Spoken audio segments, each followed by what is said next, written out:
Okay, so today we are doing photonic devices, which is like this is the second part of the semiconductor and devices video. I'll try to complete the entire chapter within this video, so it is going to be a fast-paced video, so bear with me. Photonic devices, alright, the heading that you can see on the screen, photonic devices. So essentially they are basically your PN junction semiconductor devices. Now photonic devices can actually be classified into three types, and in your class 12 syllabus you will be taking one device from each of the classifications or the categories, alright.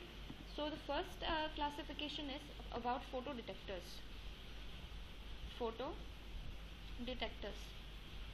Second classification is photovoltaic cells,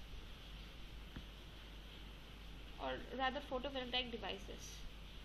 Alright, the example from photodetectors that we will be covering in our syllabus is photodiodes. Alright, apart from photodiodes, there are the photoconducting cells, which I can give as a suitable example. Second out here is the photovoltaic devices, right? Their principal function is to convert light energy into electricity. Photodetectors, it will obviously be used for detecting the light signals basically, right? Signal detection. Photodetectors will be used for signal detection. Optic signal detection.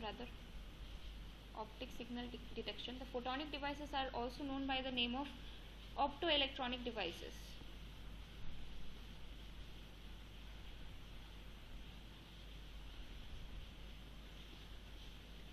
Alright, so they function between the realms of optics and electronics. Alright, that is why they are also known as optoelectronic devices. The third classification is those devices which convert the electrical energy to light energy. Okay, so the example that we will be taking in our syllabus is LED.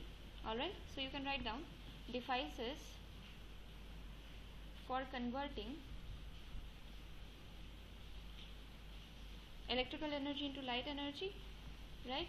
Example that we will be studying in this particular syllabus is you can say LEDs, okay, and photovoltaic devices will be taking the example of solar cells. Alright, so light energy to electrical energy, obviously the solar cells are the ones which we'll be studying. Let's begin with our photodetectors, specifically the photodiodes then. Okay, so we want the detection of optic signals, that is our function. We have to achieve some way by which we can use a PN junction semiconductor device to detect optical signals. Alright, so let me just start. Firstly, for photodiodes, let's look at the circuit symbol for photodiodes.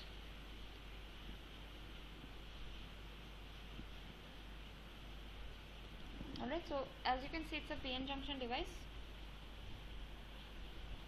and I have given curly arrows which are directed towards the PN junction. Alright, so this is basically HMU, or the photons which are entering our photodiodes. Okay, so this is, you can say, the symbolic representation of photodiode. Alright, obviously this will not come in the exam, so what will come, let's try to understand that.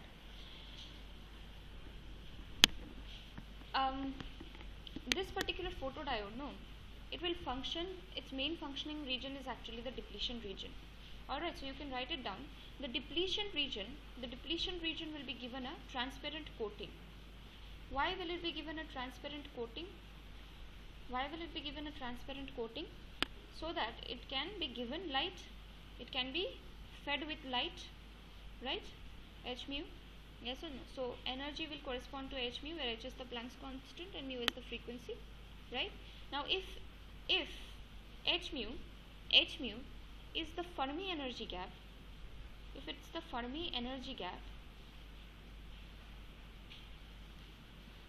okay, that means that is the amount of energy required to take the electrons from the valence band to the conduction band, right? then obviously in under this condition what happens? Current will start to flow. Current will start to flow. Start to flow. Under this condition what will happen? Current will start to flow just when the valence band electrons will come out from the valence band and they will enter the conduction band. Alright. So if you have understood this, let's try to understand the construction of a photodiode. 1, 2, 3, please copy. I'm rubbing it off. Alright, so we are doing what? We are doing photodiodes. Let's look at the circuit.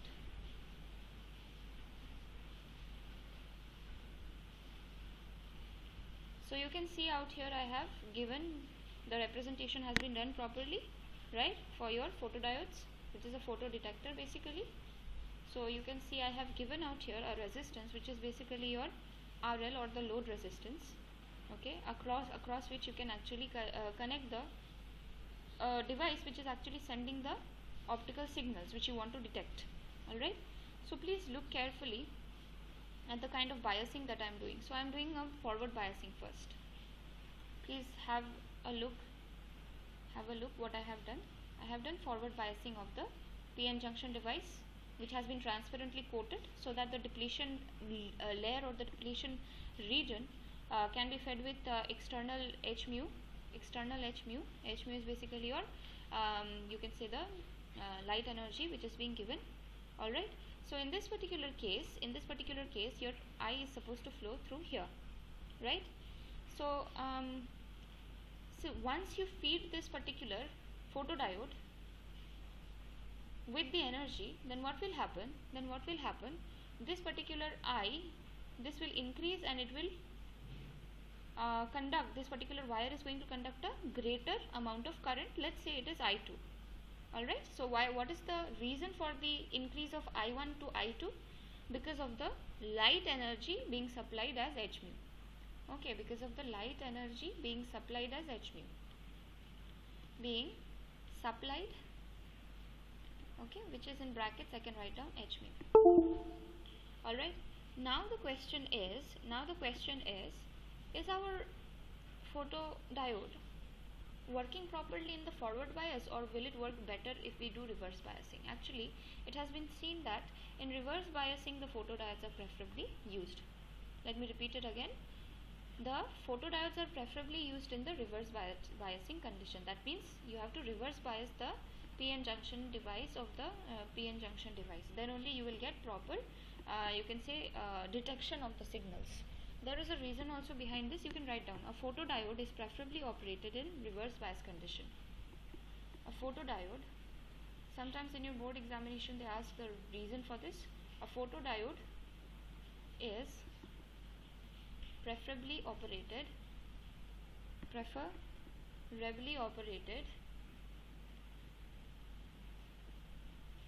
in reverse bias condition.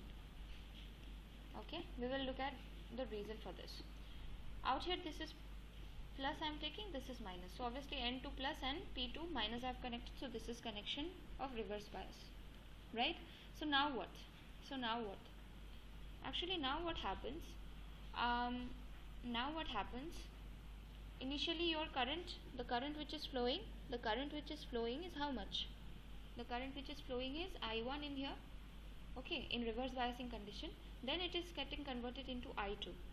Alright, so same thing happens whenever you are supplying this light energy, the current increases.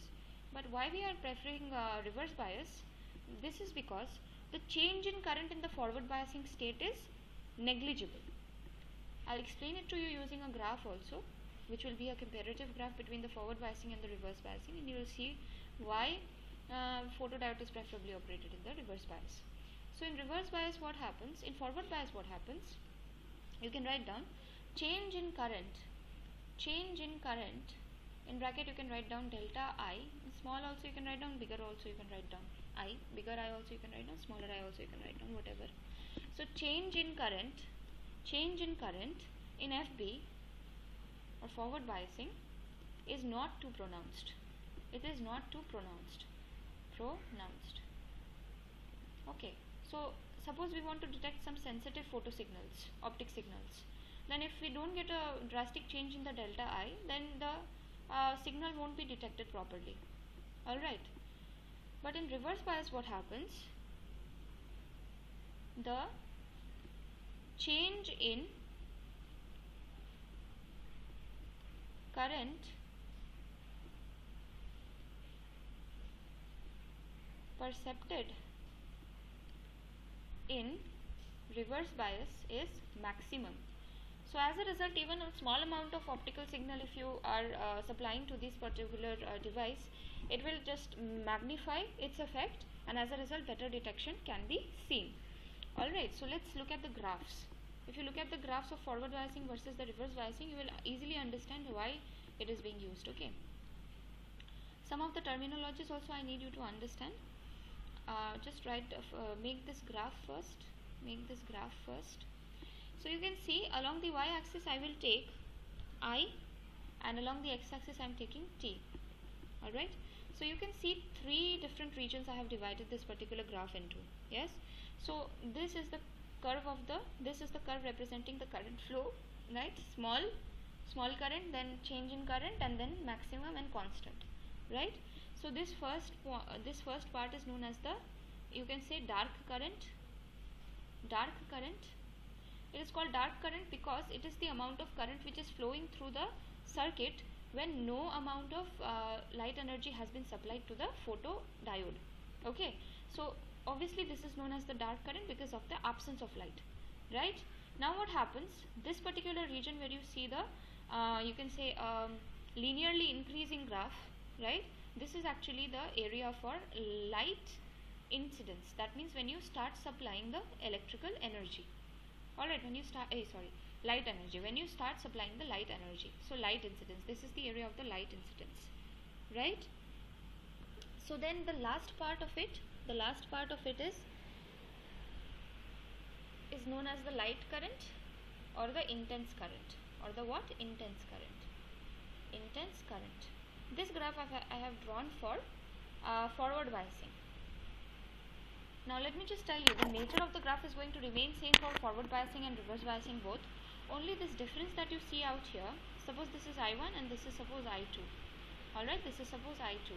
So the difference between the delta I equals to I2 minus I1, this is going to be more in case of reverse bias, and less, almost negligible in case of your forward biasing.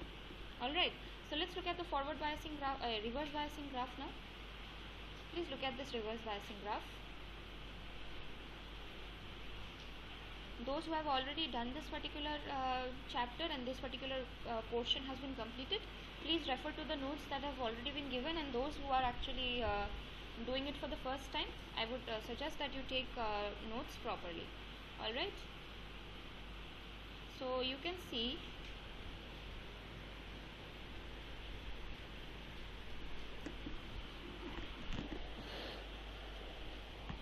out here for your reverse bias condition, just a second, for your reverse bias condition, I have taken what? I have taken this particular graph only. So you can see the nature of the graph is still unchanged.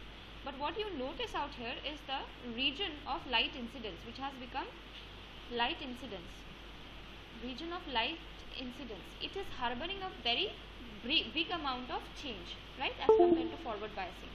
So that is what I want you to note down. So this is I, this is T.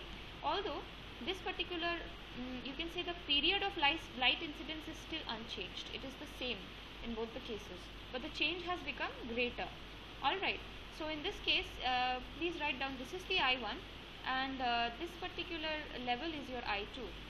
Okay, so you can say that delta I for this time, I am writing delta I dash equals to I2 dash minus I1 dash.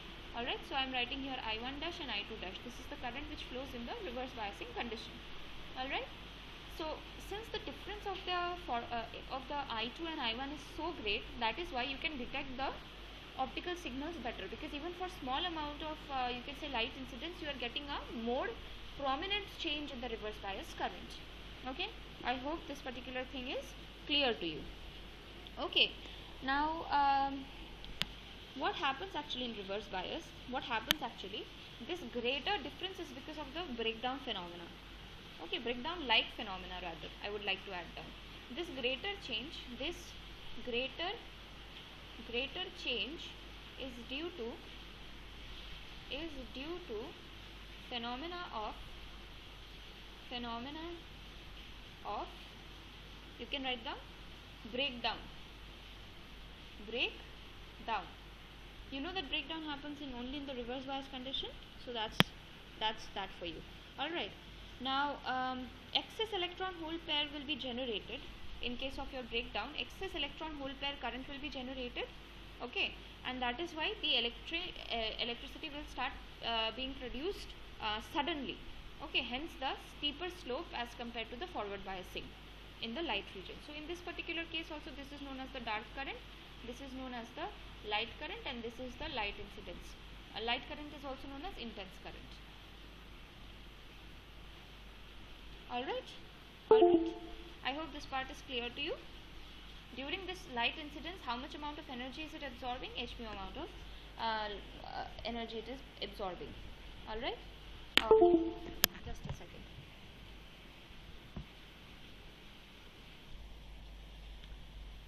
Okay,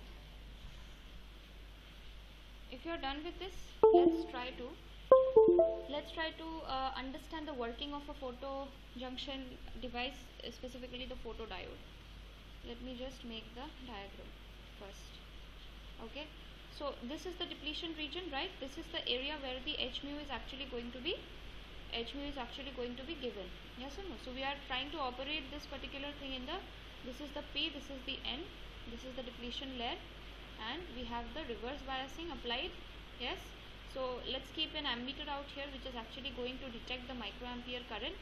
Alright, and of course we have a resistance out here, the load resistance. So out here we have positive and this is negative terminal of the battery, right? So as you can see, if we give Eg, if we give any amount of energy which is H mu, which is greater than Eg. Eg is basically your work function. Okay, work function means in photoelectric effect we have the work function, if you remember, that is the minimum amount of energy that needs to be supplied to a surface in order to emit the electrons from it. Alright, so let's say that H mu is greater than the work function or the Eg. Alright, Eg in this case is the threshold energy. Then what will happen? This particular photodiode, because of the illumination with the photons, alright, with what photons? H mu greater than Eg, what will happen? There will be a reverse saturation current which will be flowing. Alright, there will be a reverse saturation current which will be flowing. Okay, so if you want to draw the graph, or rather the characteristics, if you want to draw the graph or the characteristics of the photodiode, then you know that it is working in the reverse bias zone. So it is going to be, the graph is going to be like this. This is the saturation current that we are talking about, right? This is the saturation current that we are talking about, and let's say that this is I1, this is I2, this is I3. Alright, so let me just tell you that I3 is greater than I2 is greater than I1. This will be the characteristics. Alright, so the measurement of the change in the reverse bias current or the reverse saturation current on illumination with H mu, which is greater than Eg, will give you the values of the light intensity. Okay, these curves will give you the values of the light intensity. Okay, I hope till this much it is clear. Now there are several uses of photodiodes. There will be several uses of photodiodes.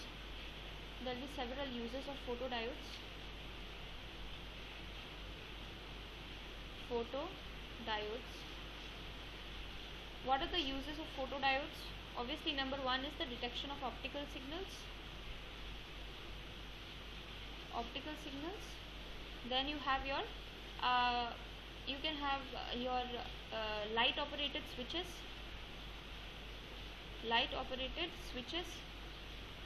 Because these things can be switched on and off quickly. Okay, that is why light operated switches. In the presence of light it will be switched on, in the absence of light it will be switched off. Okay, then you can write down in electronic counters it is used. electronic counters it is used.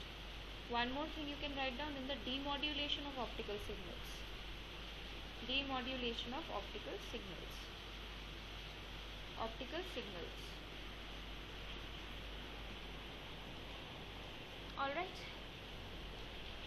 So why is the photodiode preferably operated in the reverse biased? If you want to know that, then you can think about the P and the N junctions out here, P and the N semiconductors out here. What happens in the N-type semiconductor, which is your majority carrier, electrons are your majority carrier, and in your P-types, the holes are your majority carriers. Yes or no?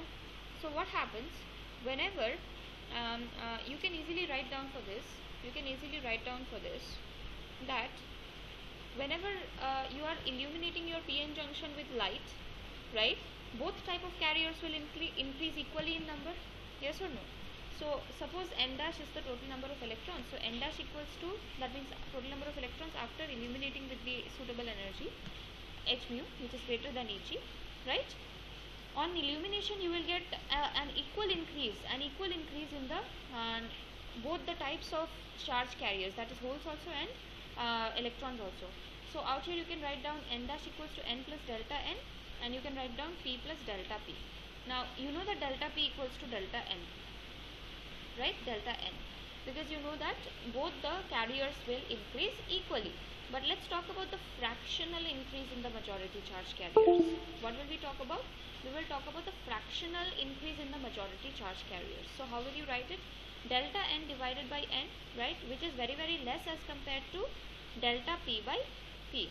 You know why? Because for your n-type semiconductor, if you consider only your n-type semiconductor, then what happens?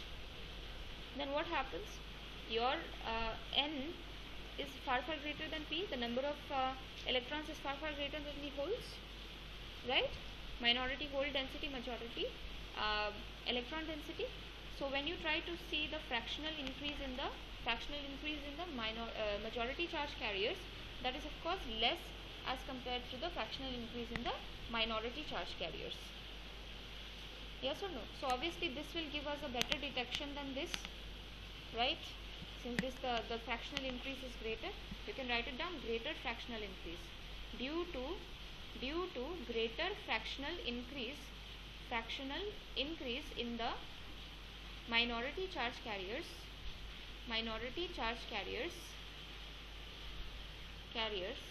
this corresponds to the reverse saturation current.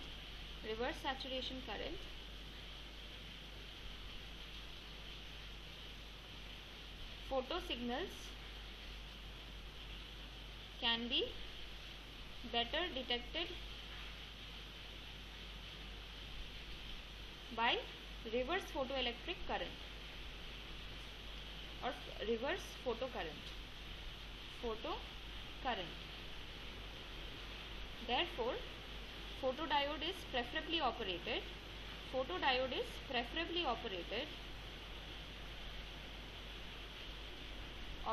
in the reverse bias condition.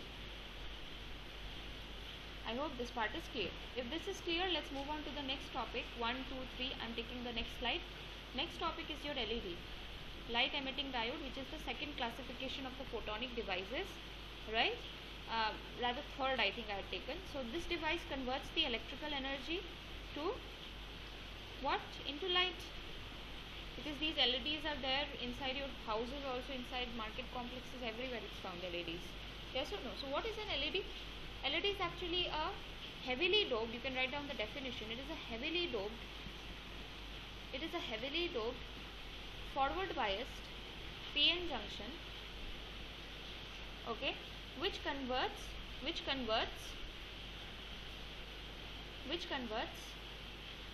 biasing electrical energy to optical energy. Now this optical energy can be of two types. Either the optical energy can be converted in the infrared region, or it can be converted in the visible spectrum. Alright, so let's look at the symbol of the LED.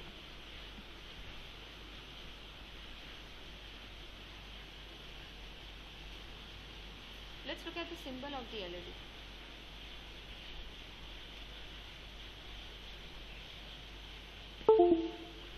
here.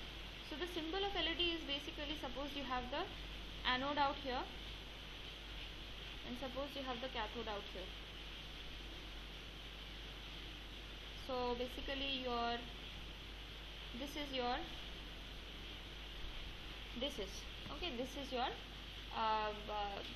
symbol for your LED. And if you talk about the shape of LED, of course it is this, like, right, the bigger one is the anode and the smaller one is the cathode, the terminals. Okay.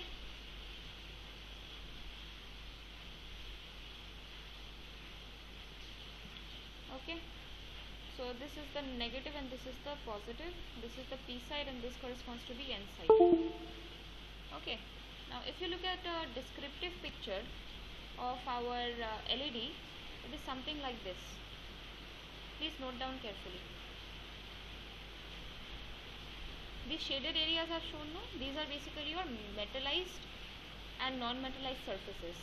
This is, let me just draw the complete thing, then let me explain.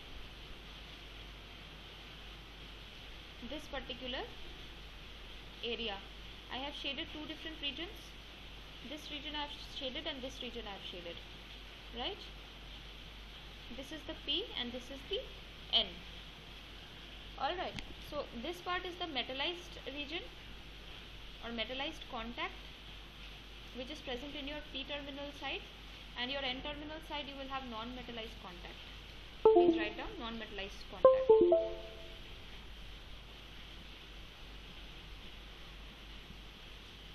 Just a second. Yeah, this is your non-metallized contact. Now the light emitting terminal is this one. This is where the light is being emitted. Alright. Alright. Copy down. And essentially this heavily doped forward biasing PN junction, this is basically the description for your LED, right? It is the description for your LED, right? It has a very simple function and it works at the atomic level, okay? And being said that it is heavily dependent on the both the photodiodes and the devices that convert electrical energy into your light energy, all of these devices, they work heavily on the principle of photoelectric effect. Alright, so always keep in mind your photoelectric effect and laws and different graphs that are there, okay, while studying this particular portion. Okay, so the light that is emitted, this light emission takes place from the depletion layer itself. Alright, it takes place from the depletion layer itself. Okay, and how much amount of light is emitted? Eg equals to h mu. This amount of light is actually emitted. Okay, this amount of light is actually emitted. Now, talking about some important features of LED, okay, which I have already said out here. Delta Eg equals to h mu. Please write down number 1, features of LED.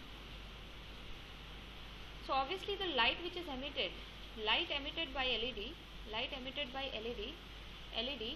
depends on Eg for sure, because this much amount of energy is only emitted.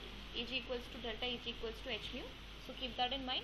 And the intensity of the light which is emitted is also determined by the forward, you can say, current which is produced by the PN junction.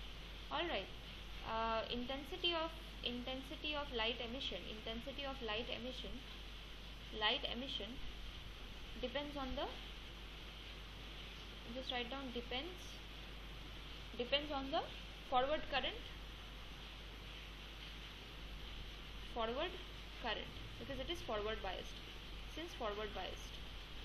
So what you need to keep in mind is that photodiodes, which are photodetectors, they function preferably in the reverse biased state, and LEDs function in the forward biased state. Alright, so basically in your N region, which is the non-metallized contact, your this thing is going to emit, this light is going to be emitted. Alright.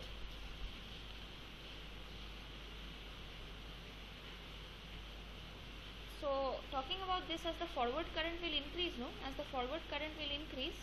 your you can say the intensity of the light will also increase. Intensity just write it, denote it by small I. As the forward current increases, intensity of light emission will also increase. Emission will also do what? It will increase. It will also increase. Alright, so you can see from P to P I have connected, so it is forward bias out here, right? One more thing that I can tell you is that IV characteristics, if you try to draw for this, no? If you try to draw the IV characteristics, since it is forward biasing, I am writing milliampere and plus voltage, okay? You can have this kind of characteristics. So the kind of voltage which is involved is the knee voltage, VK, right? So you have to apply a voltage which is greater than your VK for your light emission to take place. This particular point is important, okay? For your light emission to take place properly, with an intensity that is actually visible to the pure eye, then V has to be greater than VK. Alright. Now IR signals also can be there, and or IR region emission can also be there, or visible region emission also can be there. Alright. So let me just tell you one more thing. As you are moving this light, as you are moving this way, you can say that this is the forward current and this is the biasing or the voltage.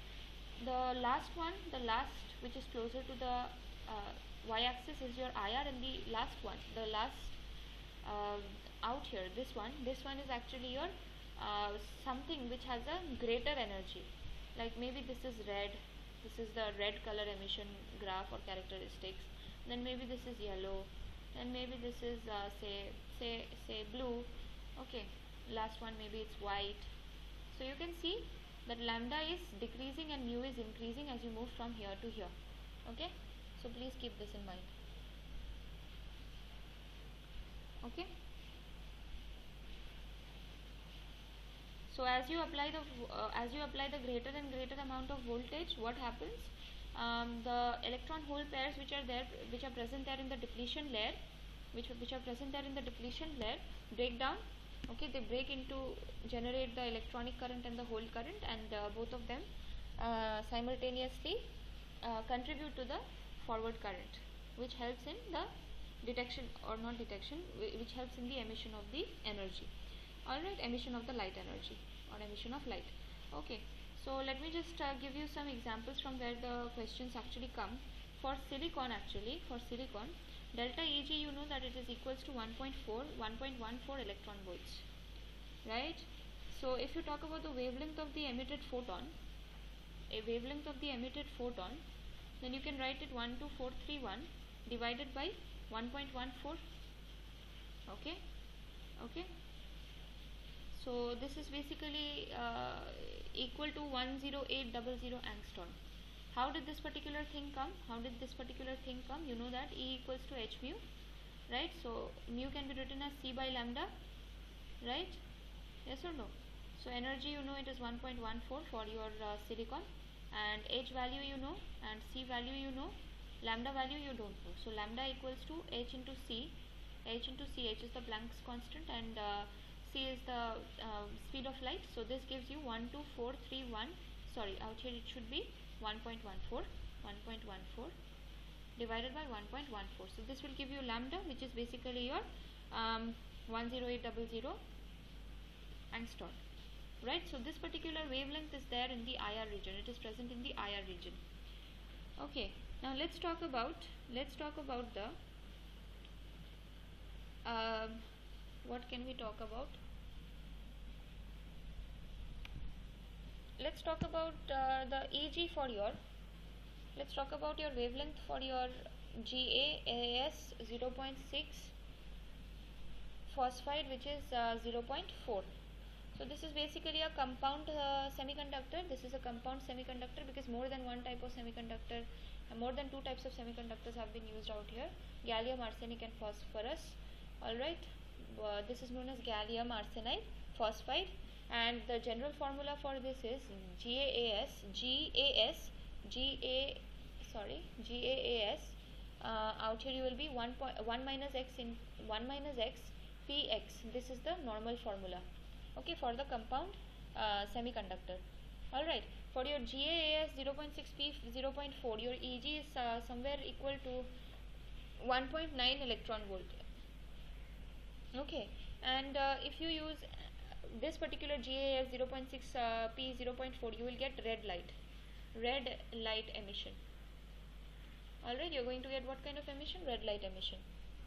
Okay, and for infrared you can very well use silicon or gallium arsenic or gallium arsenide, alright, whose Eg value is approximately equal to 1.4 electron volt. So this is used for your IR region, infrared region emission. Okay, I hope each and everything has been cleared. Let's talk about the advantages of LEDs over the incandescent lamps, because incandescent lamps are being quickly being replaced by the LEDs, right? So what you can say is the advantage is that even if you have a low voltage, you can get quite high amount of emission. That means the intensity of the light which is produced is high, right? Even at low operational voltage, so power is greater, so power yield is greater. Alright, so you can write down low operational voltage and less power consumption. Advantages of LEDs over incandescent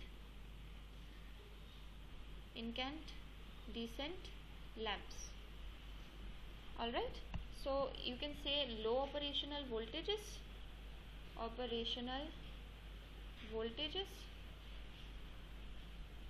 and less power consumption.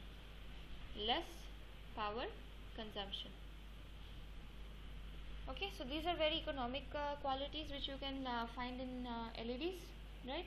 Then second part is that they have very fast action, and of course they have long life. Yes or no? Next we can talk about the bandwidth of the emitted light. That means it can emit light from 100 angstrom to 500 angstrom. Okay, so the light is nearly monochromatic. So this monochromatic light is another advantage. Last, it can work as on-off switch. Alright, okay. If you want to talk about the uses of LEDs, the most interesting use is in the calculators or in the digital clocks, right? They have a 7-segment red or green display. How many segments? 7 segment. This is important. 7-segment red or green display. Alright, so each segment out of the 7 segments is a LED. Okay, and it depends on which you can say which part of the segment is going to be energized. So it can you can say display numbers from 0 to 9. Each of the 7 segment can display numbers from 0 to 9. Display numbers from 0 to 9. Okay, so this is seen in calculators, digital clocks, etc. Okay, fine. It is also used in another important usage is in burglar alarm systems, because infrared signals can be used. Infrared LEDs can be used for this purpose, because infrared is not visible to the eye. Yes or no? So basically whenever a burglar will try to cross any infrared signal, it will be detected easily and hence the alarm will go off. Alright, so if you talk about the wavelength of the visible light, its range, then you already know that it is 0.4 micrometer to 0.7 micrometer. So the energy corresponding to it is 0.4 micrometer will correspond to energy of 3 electron volts, and 0.7 micrometer will correspond to 1.8 electron volts. Just a second.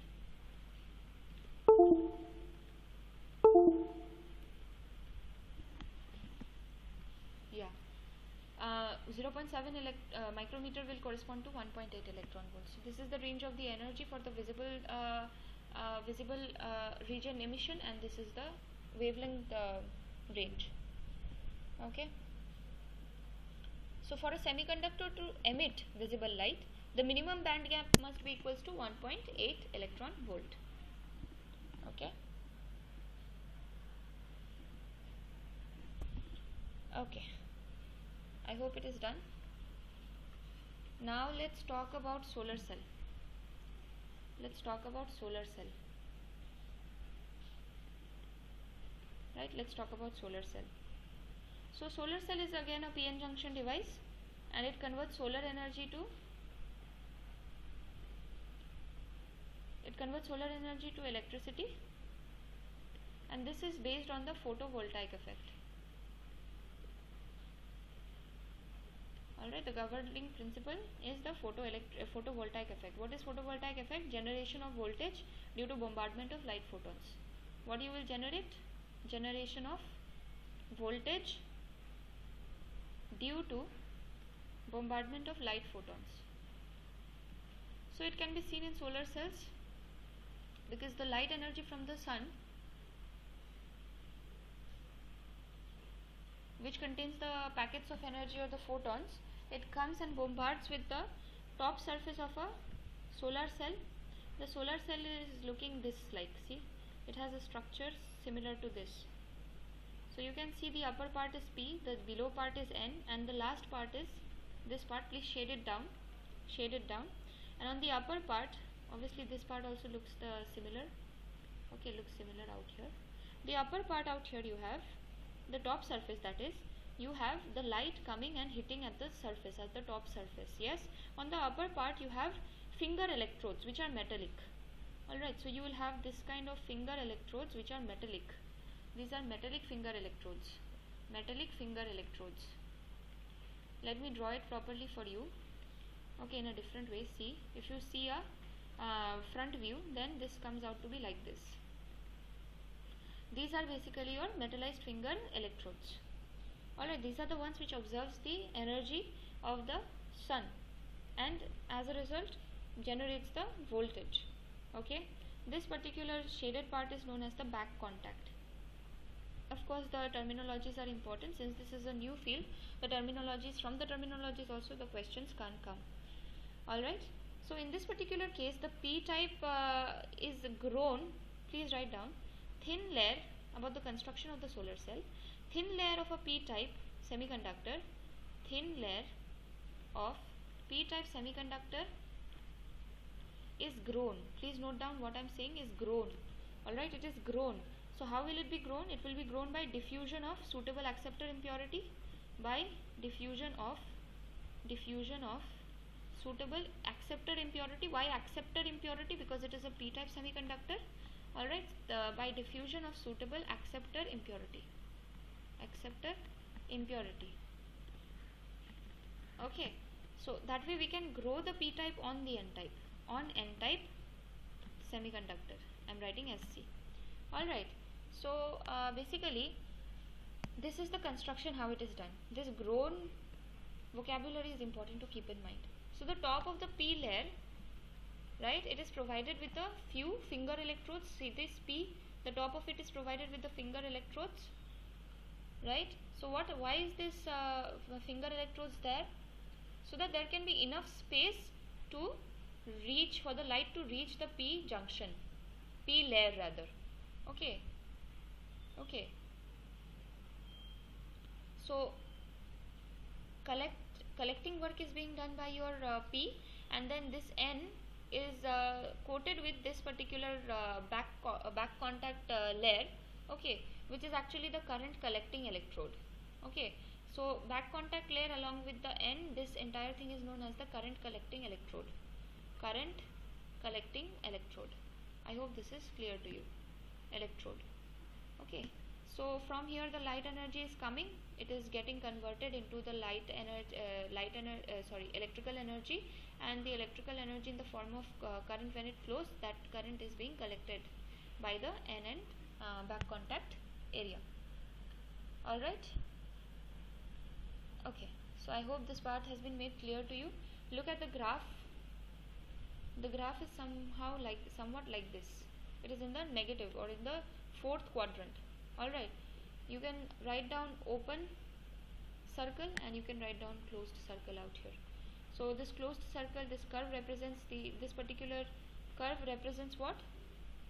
It represents the current, of course, right? It represents this particular open dot that you have out here, this is nothing but your open circuit voltage, open CKT voltage, because along your x-axis you have voltage and along your y-axis you have I, or the you can say current.